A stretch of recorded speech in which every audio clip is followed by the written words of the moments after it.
Hello and welcome from wherever you're tuned in to us from. I'm Dr. Peter Christ. I'm here today as the host and interviewer for the latest in the ACO, a different kind of psychiatry webinar series. And our presenter today is Dr. Christopher Burritt. Welcome, Dr. Burritt. Dr. Burritt is going to be talking to us today about medical orgone therapy, helping a young woman become independent. And by way of introduction, Dr. Burritt is a graduate of the Philadelphia College of Osteopathic Medicine. He's also board certified in general psychiatry, as well as child and adolescent psychiatry. And he has a private practice in Westchester, Pennsylvania. So Dr. Burritt is also a clinical associate of the American College of Orgonomy. And you've probably heard him, in his role as the director and host of the ACO, a different kind of psychiatry podcast series. He's also usually the host for this webinar series, as well as many of other webinars. And Dr. Burritt has hosted many of the presentations that I've given. And today, Dr. Burritt, you and I get to switch roles, and let's dive right in. Tell us about this young woman and what brought her to see you. Thank you, Dr. Christ. So Daisy is a 25-year-old young woman. And what's interesting is I saw her for about a year and a half before the pandemic and then throughout until today. So she was about 22 years old when she first called. And when she called, she was anxious. She was having trouble standing up for herself. She mentioned on the first phone call that her sister had a rare illness. And right from the first phone call, what came across was that when she was anxious and overwhelmed emotionally, she became a bit scattered. It was hard for me to know what was the most important thing going on. Why was she seeking therapy at that time? And so I learned more on our first appointment together. Yeah, tell us about that. So Daisy was 22 years old. She comes bouncing into the office with a smile. You could just feel the energy, all around her. She has this free-flowing brunette hair, yoga pants that are loose, and they're just this kind of carefree, energetic vibe to her, which contrasted with what she told me, which was that she's very anxious. She's having a hard time standing up for herself, especially with authority figures or her boyfriend. And then she told me how her sister, who who functioned as a maternal figure, kind of a guide growing up, she had a rare form of cancer and was going to be dead in 6 months or less. That's terrible. So what were the first things that you really focused on with her in that early period? So what stood out was, again, she was telling me about her sister, and she still had this kind of carefree attitude when she was sitting across from me, until she said, and she kind of looked off into the distance and said, Dr. Burritt, it's like you're just trying to do the best that you can when all you feel is sad. And it stuck out to me that she didn't say how I feel. She said, she's talking about her character in a play, And so I had to stop taking a psychiatric history and a medical history and connect with her. And so I said, Daisy, how do you feel? Do you feel sad? And it was like it was a surprise to her that, oh my God, I feel sad. And she started to cry and tell me about this sister who was about 4 years older than her and had kind of helped her throughout the stages of life. And here she was, she just graduated from college, was working at a restaurant, unsure of what to do. And she was losing her guide growing up. Mm-hmm. It was a profound moment. And it really helped us to connect, for us to focus on how she was feeling, even more than the information she was telling me. Yeah, I mean, that's one of the things we often talk about is it's the process, not just the content of what somebody's saying. And that characteristic thing that you picked up of her sort of disconnecting from herself sounds like was profound. And I'm looking forward to hearing. My guess is that probably followed how significant her reaction to you was, probably followed through as indicating that's a significant aspect of how she deals with things. Is that true? That's correct. So after we established some rapport in that initial evaluation, we decided to work together in therapy. And that came up almost every single appointment, if not every single appointment, that we would get into something, she would connect with how she felt. And then sometimes within the appointment, sometimes between appointments, she would get away from it. And it was this delicate dance that we did where I had to follow where she was and be in tune with what was going on, but also not hit her over the head with it either. You know, that she needed time to adjust to connecting with her feelings. Mm-hmm. And so there was times that I had to go with it when she led away from her feelings and would gently bring her back, or would just allow her to get into something less important and then come back to it. Mm-hmm. So some of the things that were bothering her was, especially with her boyfriend, she was in a committed relationship and it was becoming more serious, but she had a really hard time telling her boyfriend when he would do something that would upset her and make her angry. And she shied away from letting him know how frustrated she could be with what he said or did.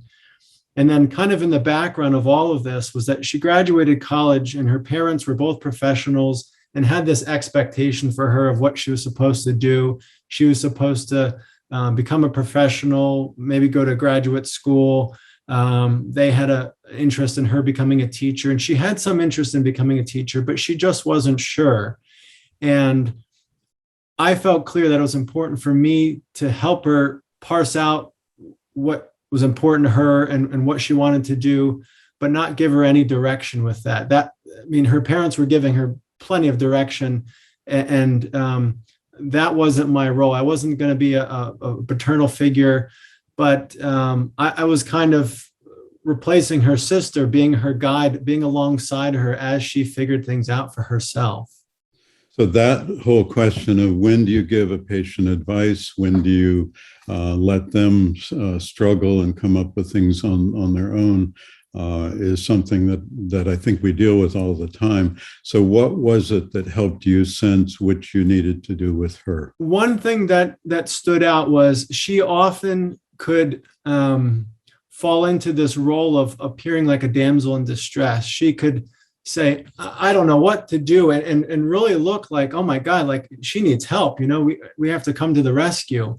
But it just had this feeling to me that she can put on that attitude. She could look that way, like she needed rescuing, but really she was a strong person. You know, she was very sensitive and could be moved emotionally very easily, but she was a survivor. She was strong. And that's what has happened throughout her life, is people will see the free-flowing anxiety she has, the sadness, and feel like they have to come to the rescue, when really my role with her was helping her see what I could see in her, the knowing how strong she was, and she didn't even know it. So you've touched on something I want to be sure we come back to. I don't want to interrupt too much of your story with theoretical ideas, but what you're talking about is you got an understanding of the layers of her character, what was deeper and what was more on the surface, what was coming from her health, what was coming from her neurosis. So be sure we come back to that, because I think it's a very important thing to help people understand what's different about the approach we use with medical orgone therapy. So, but what I'm hearing is that you just very quickly and intuitively got a sense of which to support and which to try to help her overcome. So that's great. Yeah. And I'll tell you, actually, that when we first met, you know, she was 5'9", 5'10", a tall woman. We were talking about what was going on. She was telling me what she was looking for in therapy. And as she stood up to leave, you know, I again saw how large she was, how tall she was. And as we were talking, I realized, reflecting back, that she presented herself in a small, like a little girl who had no clue how to take care of herself. But really, she had that inside of her, but she didn't project it. And in fact, she projected a much smaller, weaker image of herself that, it was just amazing to see her stand up and rise from the couch and whoa, here's this woman, but she comes across like this young little girl. Yeah, yeah. So, but you got that her basic nature is to be actually capable instead of the damsel in distress. So, Yes. yeah, Yes. yeah, great. So, I don't know if there's more you want to tell us about what happened before the pandemic, but my guess is that the pandemic coming really must have affected how you worked with her and what happened. And I want to hear, and I'm sure our audience wants to have some sense of how does that affect the work that we do. So. Sure. So, what I'll say is before the pandemic, so we were working together for about a little bit more than a year. And the beginning of her treatment was really helping her grieve because her sister did pass. And it wasn't difficult for her to show emotion, to cry, but the depth of it, for her to get into the depth of how intense she felt, that was where she needed help. So, and she could also be self-critical. So for instance, many of the first appointments that we had together were helping her grieve the loss of her sister, and her sadness came easily, but also quickly she could criticize herself for, why am I still crying? Why am I not over this yet? As if there was supposed to be some mechanical time limit to her sadness and grief of the loss of her sister. And I remember there was a time, again, saying something so simple went a long way for Daisy. So she was criticizing herself for still being upset about the loss of her sister. And I just looked at her and said, Daisy, you can cry as much as you need to. And she looked at me again with that surprised look and then cried even more. But what I then learned was she wasn't crying for her sister then, she was crying for herself because she had been raised where she was, quote, too emotional or was crying too much or was displaying too much feeling. And that was what she was up against in grieving the loss of her sister. That was enough. Again, you reminded me one of our key understandings in orgonomy is that emotions are spontaneous. And that's what it sounds like you were able to do, but also help her see. There's no program, there's no timing. You can't make yourself feel something, but you somehow helped her get the things out of the way that prevented her from just going with the spontaneous emotions that were there. That's wonderful. Yes. Yeah. And the other thing I'll point out before we get into the pandemic was there were things probably every week that frustrated her in a relationship with her boyfriend. And it helped her tremendously for her to voice her frustration to me, to just be out with how she felt, but especially with her frustration and anger that she had particularly difficulty with.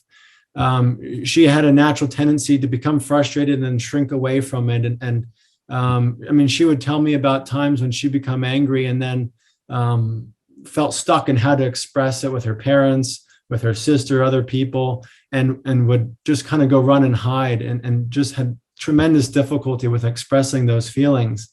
So it was this wonderful natural progression for her to express it to me. And then sometimes that week, sometimes 3 weeks later, for her to develop the courage to then express that anger with her boyfriend. Mm-hmm. And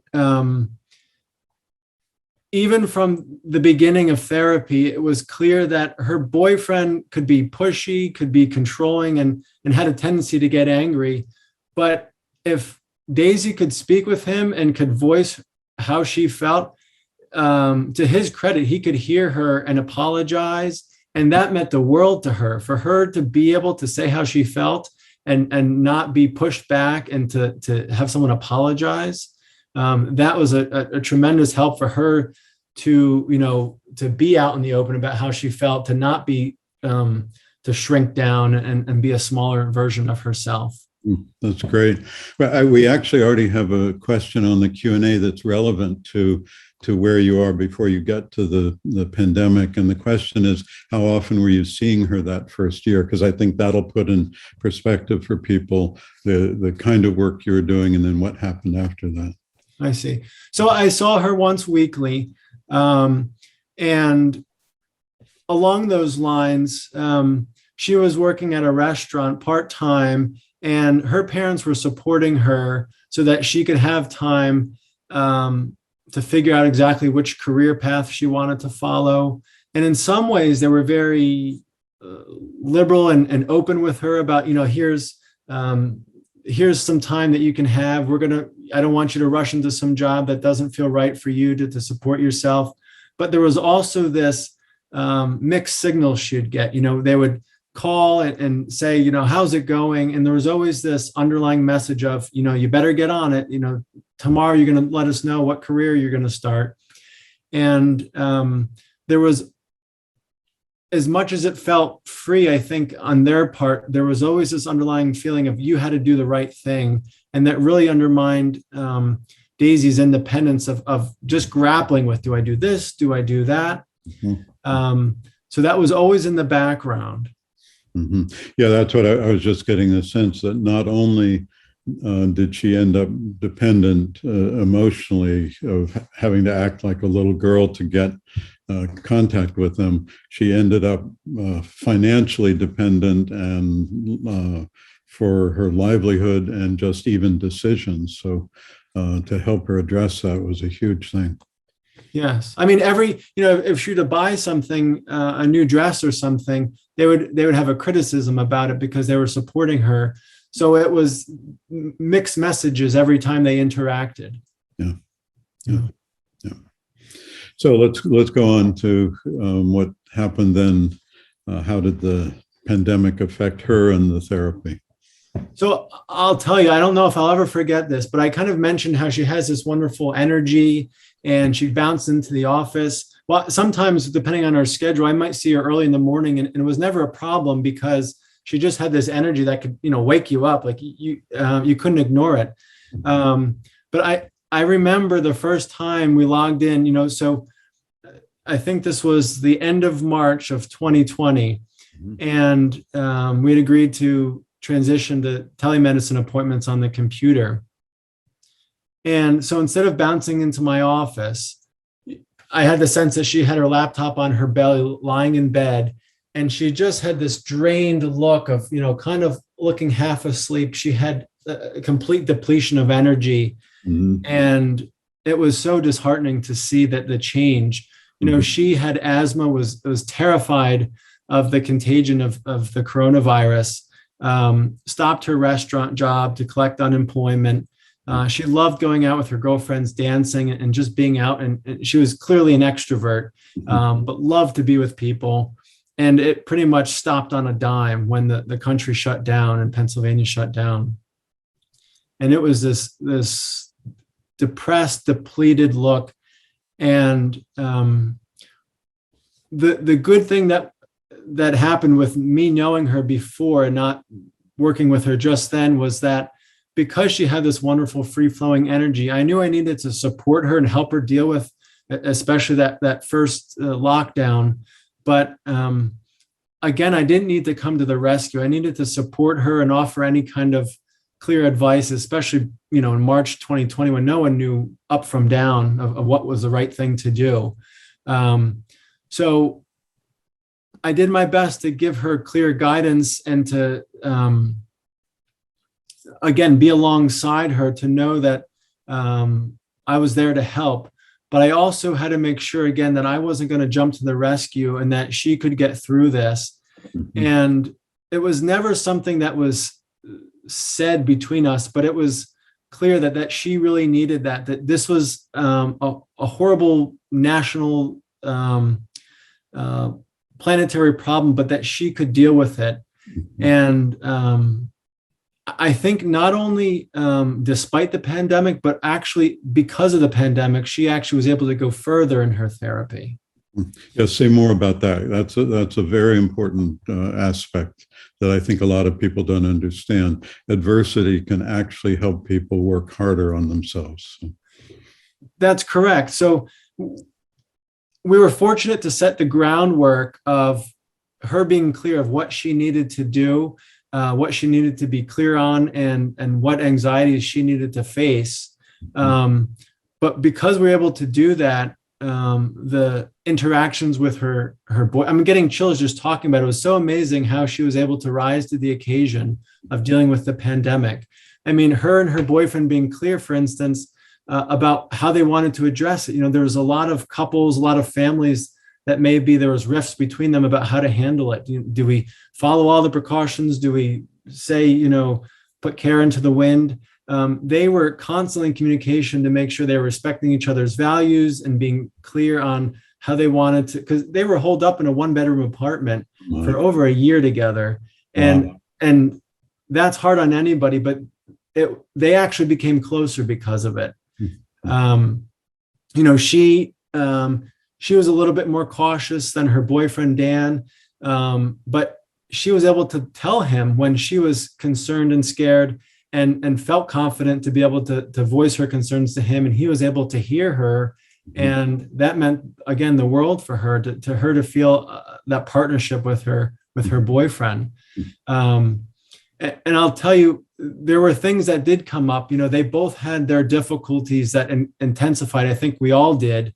Our natural tendencies, counterproductive and productive, were intensified. So I remember her telling me that Dan, she noticed him drinking a little bit more, and she was concerned about him, and she brought it to his attention, and he snapped at her and said how judgmental she was. And she came to one of our appointments and said, I feel really confused because, I feel like I shouldn't say anything, but I'm concerned about him. And he said I was judgmental, and that really kind of knocked her down a peg for her to be accused of being judgmental. And it was really helpful for us to reflect on, Daisy, you're not a judgmental person. In fact, you're very accepting of other people and their variations and their different points of view. This isn't you, this is Dan. And, it helped her to be clear on what was her difficulties and what was his, and something that he needed to deal with. A subtle aspect of her being hard on herself that you addressed by just supporting the healthy perceptions. Correct. She was clear when she said it, but then when he kind of fought back with he had a tendency to feel judged that had nothing to do with her. And she needed clarity on that. So, yes. Yeah, good. Yeah. Good. Yeah. So what else would be good to tell us about her? Well, I'll tell you one thing that comes up even now in therapy, and it was just a fun moment between us.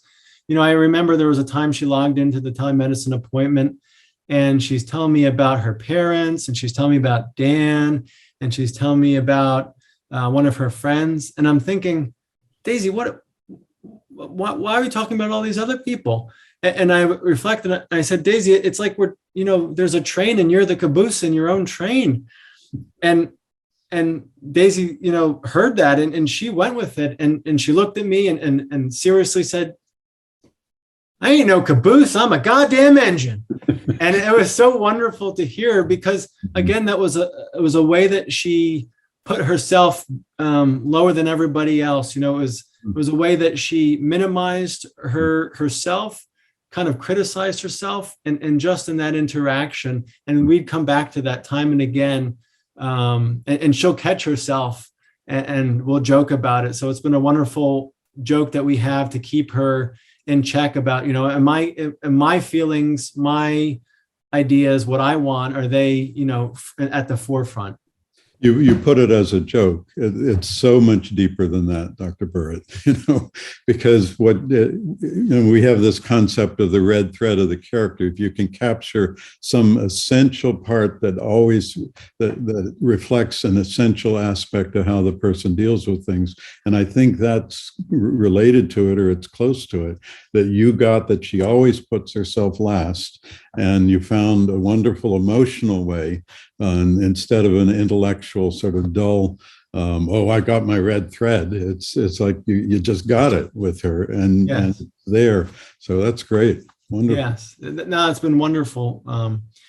And so the other aspect of how she rose to the occasion during the pandemic that I think is worth highlighting is that,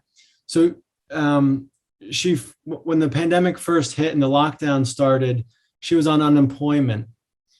And when it started to seem like things, we get through the spring and the fall and the winter, and things looked very bleak, she started to look ahead and say, what am I going to do? And her parents then actually kind of strengthened their push to her of, you got to do something and you got to figure it out.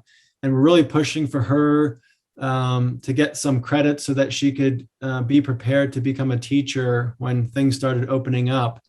And I'll tell you that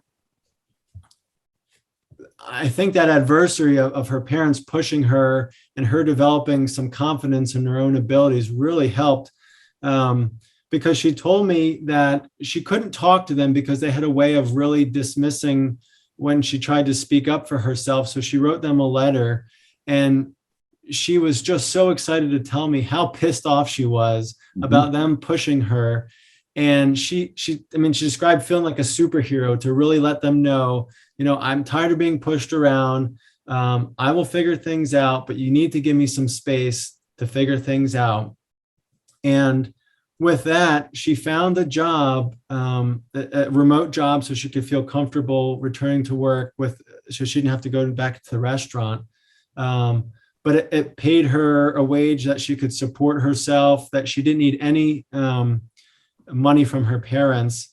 And it was like the combination of the pandemic and her parents pushing her at a time when she now had a base of confidence that pushed her, or her internal push got her to the point where she just said, it's time, I'm going to get this job. And you know what? It was a job that she hated, and she didn't want to do it. There was an aspect of it that kind of required a certain pushiness. So she had to collect these surveys. They were not surveys for just the community of the public, but interbusiness surveys.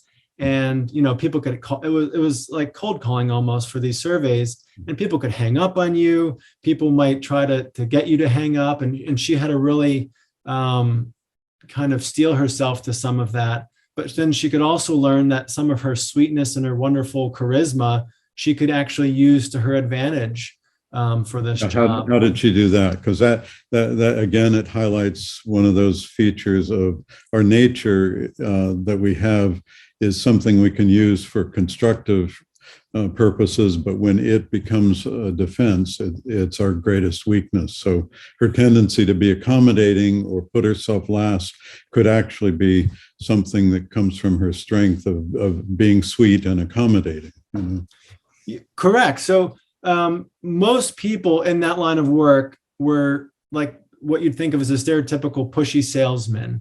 And she found out that, for instance, being accommodating, not thinking she had to collect that survey on that phone call. And actually, she taught coworkers who've been doing the job for years that maybe you could actually arrange for a phone call later and they would actually call you. And it was almost this crazy idea that no one would ever thought of, because the whole training and the whole mindset was you had to do it on that phone call, because if you didn't get through on that phone call, it was at the end of it. But she learned by being sweet and accommodating, and it worked. It was great. And that also helped her build confidence, because she was facing some of her anxiety of putting herself out there more, but also knowing that she had these wonderful qualities that she could use to her advantage. Yeah. So, I'm thinking, if she uses the sweetness to avoid feeling and expressing her anger, it's a neurotic problem. But if she uses it to help her accomplish something, it's constructive, it's healthy. And so she needs to be both sweet and be able to be angry. So that's the whole point of therapy, is to develop that flexibility. If the only tool we have is a hammer, every problem looks like a nail. So broadening the tools we have in our defenses. And that's what seems like you just consistently saw where she was and could support her developing the other parts of her that were already there. That's right. And that's something that no matter if you're on a computer screen like we are now or in person, you can always do that. You can always work with someone's character attitude.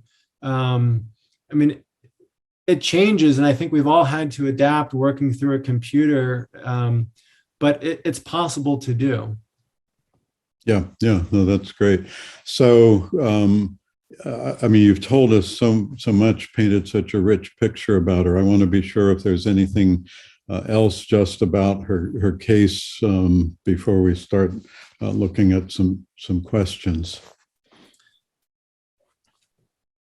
Well, it's not as much specific to her, but I think it stands out, which is that, as things actually got better and we opened up more with the pandemic and more people were going out and about and going back to restaurants, that actually allowed some deeper feeling to come out in her that was, I think, has been happening with a lot of people, patients, and just people that I've met.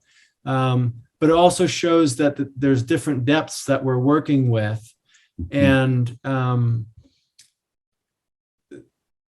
for her, for instance, being an extrovert especially, she couldn't allow herself to feel the pain and the longing that she had to get together with others early on during the pandemic. And I had a sense of that, but that wasn't something that I could bring to the table. That needed to come from her. And it was very moving to hear her just talk about the misery she felt with how the world was and how she wanted it to be and how much she missed. Just going out and dancing with a bunch of her friends was something she loved to do on a weekend. And she still hasn't done it. She's been more comfortable getting together with friends, especially outside. But for her to have a place to express some of that misery meant a lot for her. There's actually a question that came up.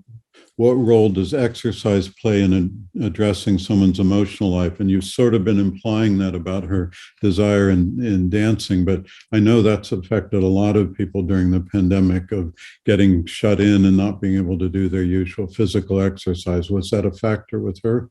Yes. So she often did group exercise classes, I think at the local YMCA, and she stopped that completely. And it was very hard for her to transition to jogging on her own or to doing video group exercise classes. So she stopped exercising a lot, which did take a toll on her.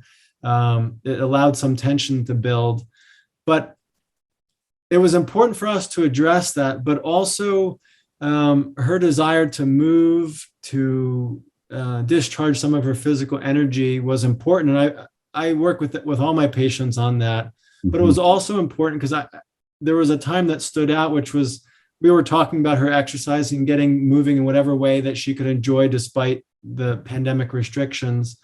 And she'd been doing that for a good amount of time. And she told me, it seems like it's not working anymore.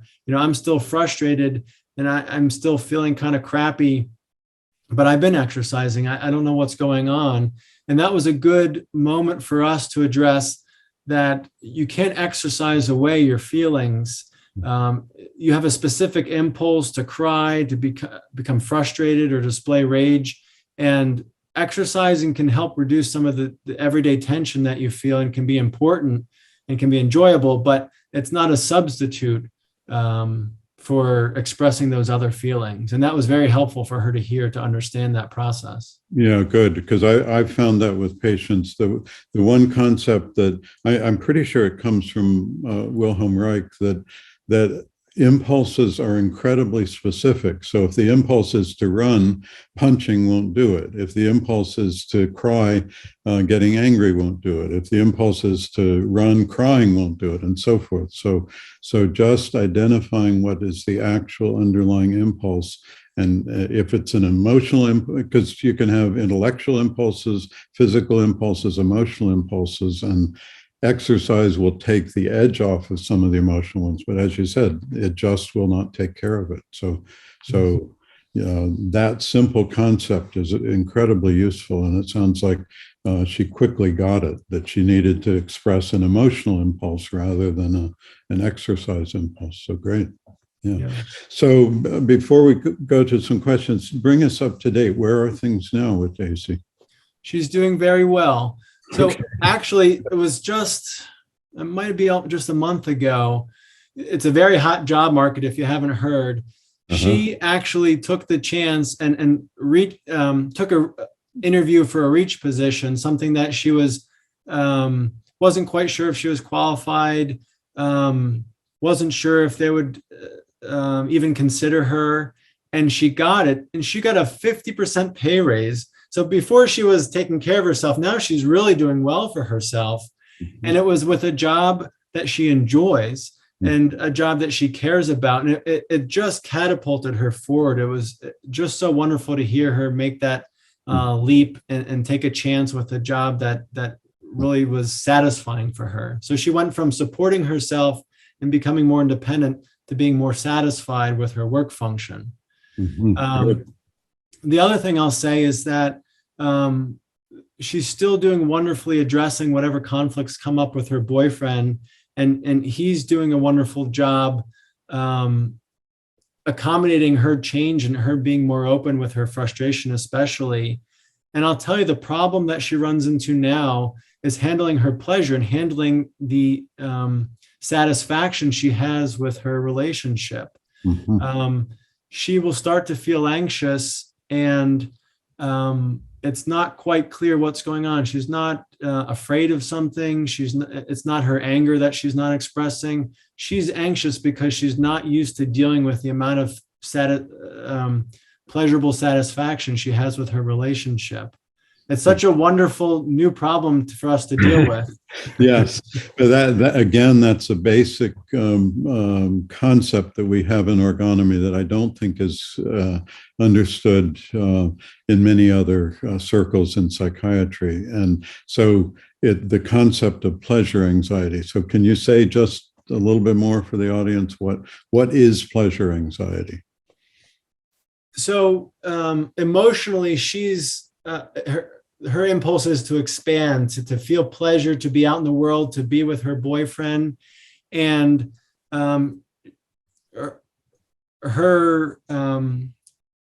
she's become so used to becoming constricted to a certain degree that now there's an anxiety because that constriction, the expansion is pushing against that constriction that she's had, the armor that she's developed.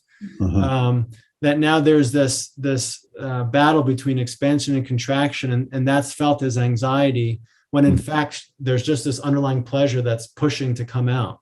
And it comes out in these wonderful ways. You know, she told me she was singing, she was walking around the apartment just feeling wonderful singing, and then there was this and she went to her boyfriend and said, "Yeah, am I too loud?" You know, and he's just typing away, working, and he said, "Yeah, you're loud." And she like kind of had this quizzical look, and she was wondering, like, wait a second, you know, he doesn't seem upset, but she just had this feeling like, oh my God, I'm too out, and there's too much going on. And then she talked to him and said, you know, is it a problem? And he said, no.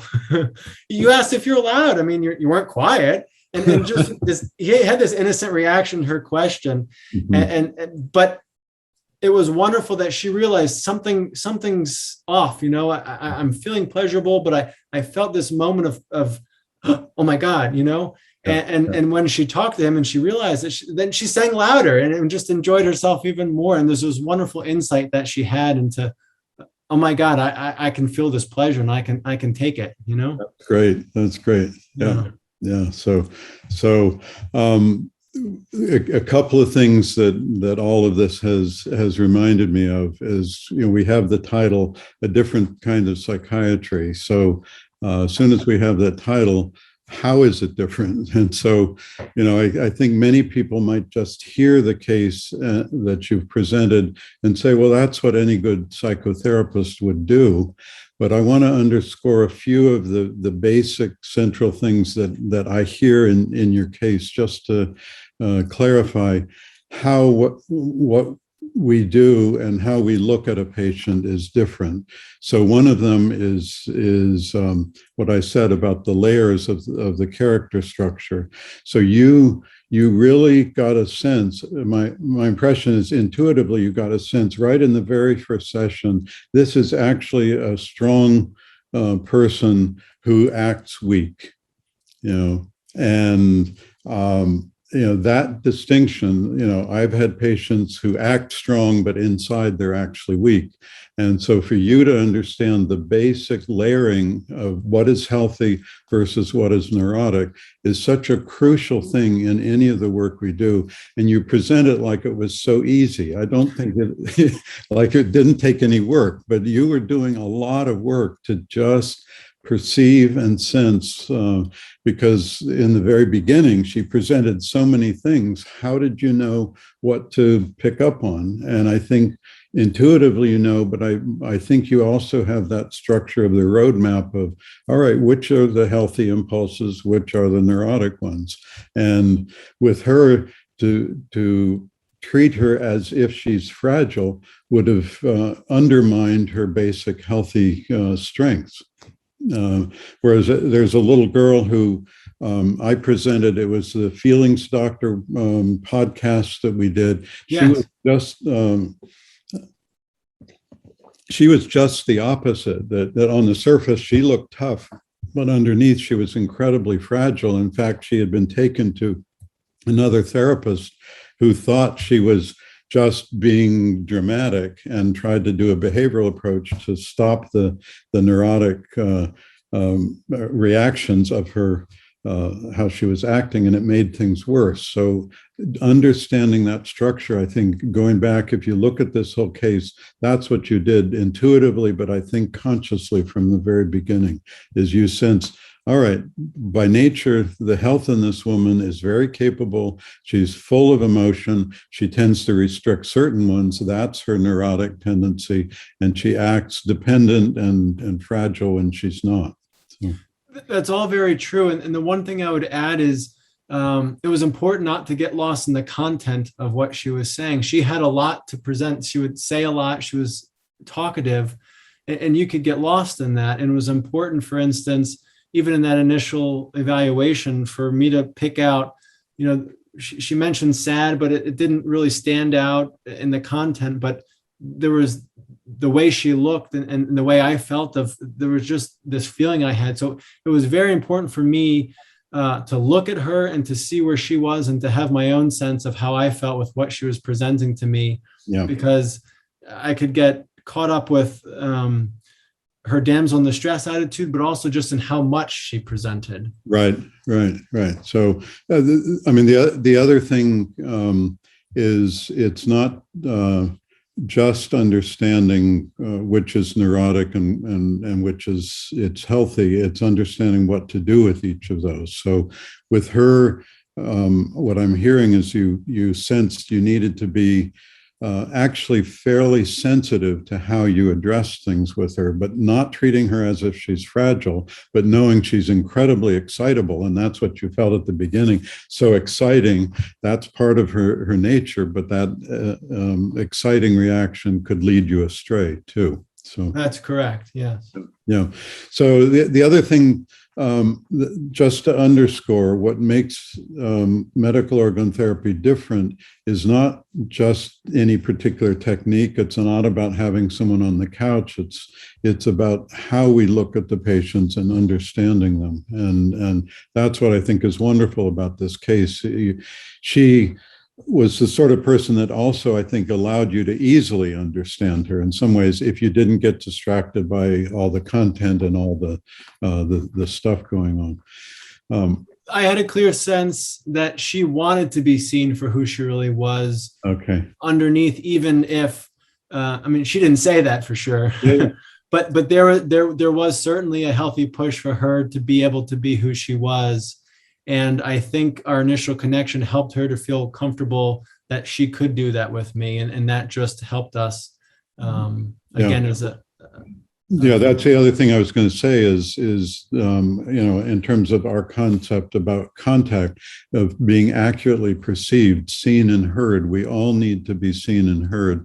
And every time along the way, whenever she was genuinely seen and heard by you, by her boyfriend, maybe occasionally by her parents or by her boss, she just came out and the health flourished in her. So yes, and one thing I'll add, I didn't mention earlier, is it was very helpful for her to be irritated or frustrated with me. that really helped her. So, there were times when she would have that attitude of, I can't deal with all this, there's too much. At one point, actually, in the pandemic, she asked if it might be wise for her to have appointments twice weekly.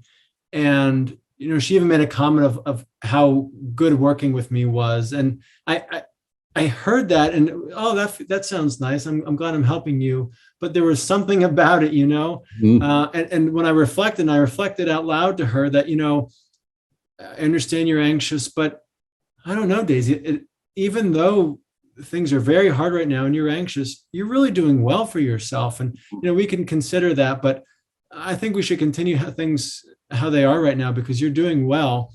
And she looked at me and was like, well, what am I supposed to do? And was, frustrated and kind of went from complimenting me to saying like, well, you're the doctor, you got to do something for me. I'm asking you for more appointments.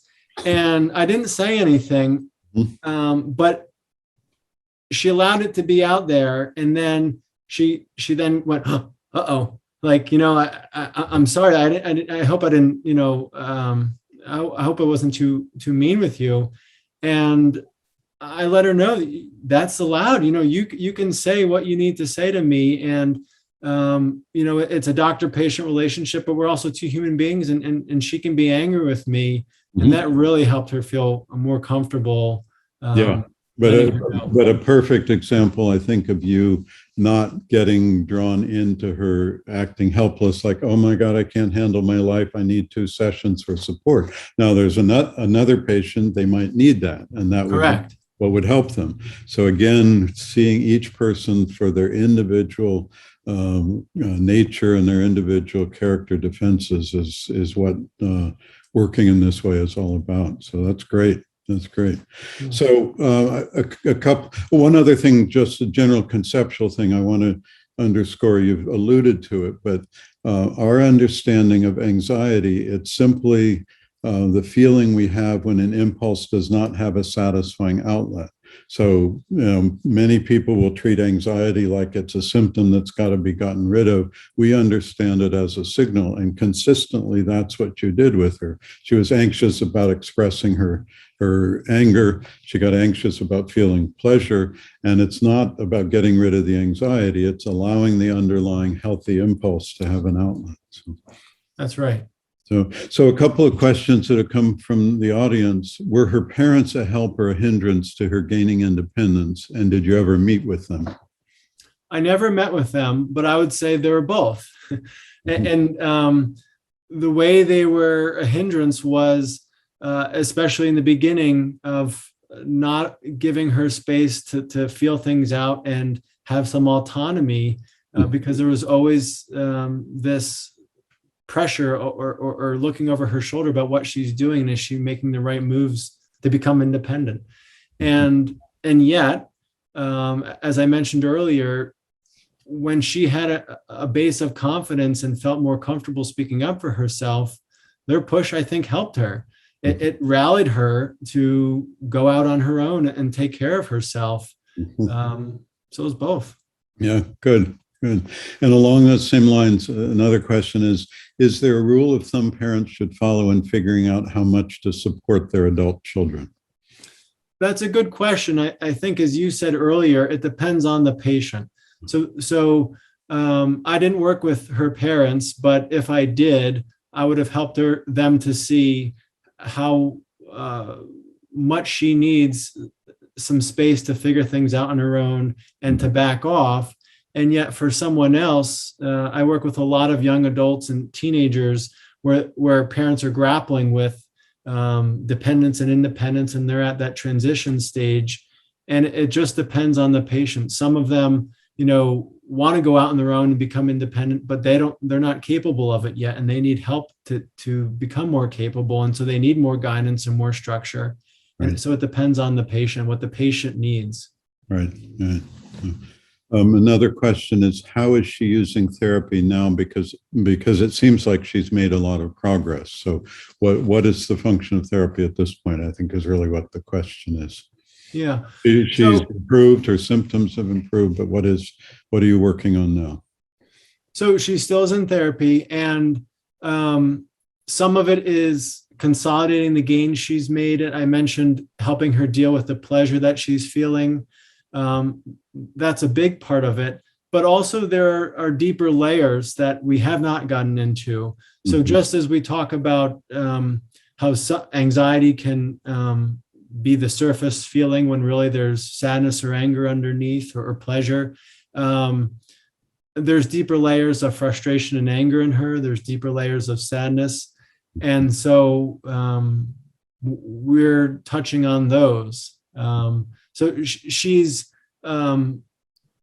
so much farther than she was when we first met. She really has developed from a helpless girl who's unsure if she can take care of herself to independent woman who's in a mature relationship, supporting herself.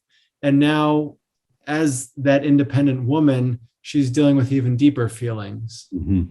Yeah, the way I think about that is often patients will bring the question up, and there are times where I'll say, you don't need therapy anymore, but if you want to work deeper and to try to more fully consolidate the health that's in you, then we can continue. And it sounds like that's really the point you are. She doesn't need your help to really function better in the world, but she could certainly use your help to function more deeply in the world. That's correct. Yes. And I'm reminded of that basic thing that it's so easy to have it become sort of a cliche or a slogan, but what Reich said is just so profound. Love, work, and knowledge are the well springs of our life. They should also govern it. And those three areas, she has made incredible progress in her love life, incredible progress in her work life, her knowledge life. I think also her spontaneous, natural curiosity about learning things has also improved as she's sort of gotten some of the weight of putting herself as the caboose off her shoulders. That's right. And one thing I'll say, we entitled this webinar, "A Young Woman Obtains Independence through Medical Orgone Therapy." Independence isn't something that I wasn't feeling or thinking, she needs to be more independent. This is something that she needs. I need to do this for her. It was a natural impulse inside of her that came out. And so when she was dealing with her feelings, she became more aware of how dependent she was, dependent emotionally, dependent financially. And she became more in touch with this wonderful, healthy impulse to be on her own, to be independent. And with those feelings of independence and that impulse, she became in touch with other feelings of the anxiety of, oh my God, I'm on my own. I'm going to take care of myself. I'm responsible for my feelings. And it was this wonderful interplay of economic independence, physical independence, emotional, and how that all worked together. But the point is, it was inside of her and it came out through therapy. It's not a moralistic thing to be independent, but it's there naturally. No, that's a wonderful point that you've made, Dr. Burritt, is again, it comes back to us understanding the healthy impulses are spontaneous, and we simply have to do our work to help get the garbage out of the way that prevents people from living with those. So yeah, no, that's wonderful. So is there anything else you want the audience to take away from this presentation and the story about Daisy? Well, I think we said a lot, but maybe it's worth just underscoring, which is what I said about how I think the pandemic actually helped her progress even farther in her therapy. And let's hope this pandemic ends one day, but you could say the same for any kind of stress that comes up, any kind of adversity.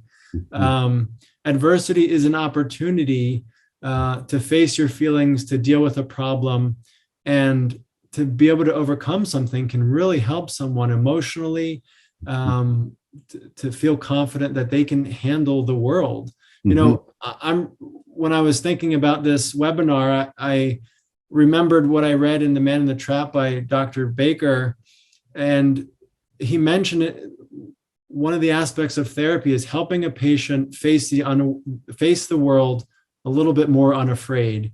And I think that's just a wonderful concept to be aware of. Yeah, no, I think that's a wonderful note to end this on. So thank you very much for presenting this great case. It was titled Medical Orgone Therapy Helps a Young Woman Become Independent, but let's not leave you out of it. You helped this young woman become independent through your knowledge and skills. So thank you for presenting it. And thank all of you for joining us today, and we hope you'll join us for our next different kind of psychiatry webinar series presentation, which will be on Saturday, October 16th, 2021, from 11 to noon, an earlier time than usual because it's being presented by Dr. Alberto Foglia from Switzerland. And this time, Dr. Burritt will be his interviewer and host, and the presentation will be about treating the effects of permissive parenting. So we hope to see you then, and thank you again for joining us. Thank you.